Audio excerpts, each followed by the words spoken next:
just how H2K won Game 1. Well, thank you very much, guys. Well, H2K does it here in Game 1. Let's compare what we thought would happen initially to the mid-game and then the end results, because I feel like you felt that H2K had a clear game plan going in, but it just didn't work out that way in the mid-game. Like, definitely. I feel because of their composition kind of allowed for mistakes, because later in the game they would be stronger anyway, but I felt like there was fluidity. Like, the lane that was pushing, they made a play with Lulex, got deep vision, made sure that Rumble was safe. And with that in mind, there was always a game plan, they were always doing something, but I felt in the mid-game they were a bit too eager. No patience, and they got punished. I think when we look at picks and bans, one of the biggest adaptations coming into it was, you know, we talked about, can they just do what Fnatic did on the side of H2K? I like the adaptation. They ban the Elise, which forces the Sivir ban out of the Unicorns. And from there, everything becomes maybe a little bit predictable for H2K. You know that Vardax is likely to default to a Corki.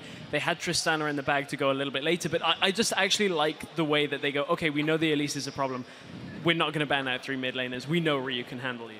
I felt one big issue. I felt like Unicorns of Love had the opportunity to punish H2K even further by, for example, blind picking the Orianna in the rotation where they picked the Nautilus, because I think Rumble is a matchup that is good into Nautilus. And also I felt that they could have picked the Annie instead of the Morgana, because I feel like lately we haven't seen a lot of Hylissang Morgana. I felt it was a bit off in the early game, and Annie is something I like Hylissang on. Yeah, definitely. And dislike because of our games in the past. Yeah, as well. It does get banned out versus him a lot. But with all that, though, and H2K doing good, ramping up a gold lead in the beginning of the game, somehow Unicorns of Love found the picks. Let's run one of the replays, because I feel like H2K had the right idea in a lot of instances and made the right decisions, but somehow UOL ended up getting a pick in first this situation where they were pushing up mid, which was the right idea, but they get caught. Yeah, for once we actually saw both sides of H2K in this game, the good and the bad. This was H2K looking for a play in the mid lane, but they're just not really aware of the flanks. They don't have the wards out on the map and they get caught from it. I mean, everybody talks about kind of chaos style.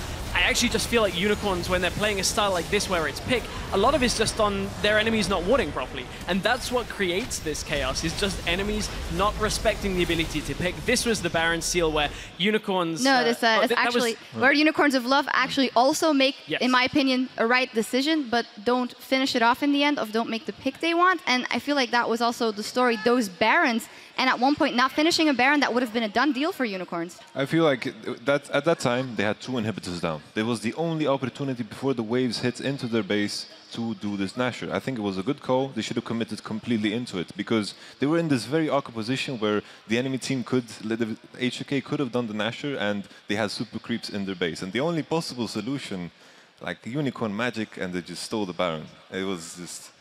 I thought the game was over already, and I'm starting to become a believer.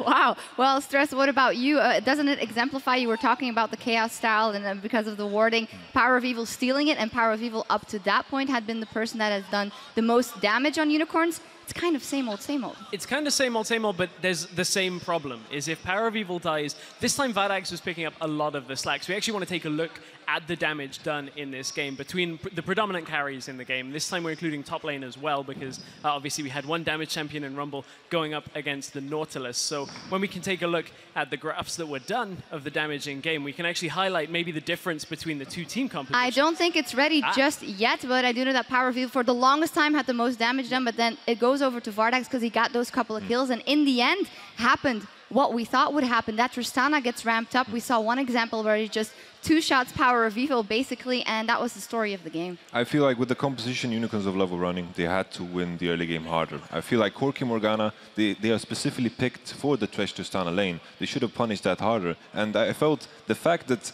Tristana, Kassing and Yarnan were winning that bottom lane early, they had a lane to play on. Lulex got the deep vision, and suddenly Horo gets kind of suffocated in his own jungle. Because if you have deep Horde on one side and he's not there, you can predict that he's on the other side of the map. And with that in mind, I feel it's really important, if they pick these stronger picks, that they have to win the lanes, at least push the lanes. Yeah. Is that the main adaptation for you as well? We should see out of Game 2. Has this game told you anything about either of the teams that can make you a little prediction, or see that H2K is stronger than they were? I feel like from that we learned that H2K, with the game plan they had coming into it, I feel like honestly all they've got to do is ward more. We had the Sightstone on Lulex. The time that they had wards on the map, they were making the good plays. It was when their vision died that they were kind of falling into a lot of situations where Unicorns were picking. I just feel like Lulex was a bit of a step up in this game. If he can stay at this level, I think H2K should be okay. For sure. And I think the biggest adaptation I think H2K should do is just to take it a bit more easy, because they had the game plan, but then they wanted to rush a few steps ahead, and you saw people getting caught, and this should not happen if they want a fluent game, because they could have been punished even harder. Well, it was only the first game in the series, of course. The jitters were there, but it's 1 win on the books for H2K, and the pressure's on the Unicorns of Love to tie the series up in Game 2. And before we go, we'll hear from the 3 Swedes that have a home field advantage in Stockholm this weekend.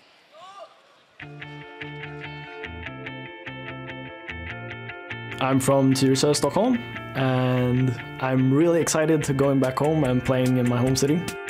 In Sweden, we've always been kind of big in esports, but having the actual LCS finals is as excited I can ever be.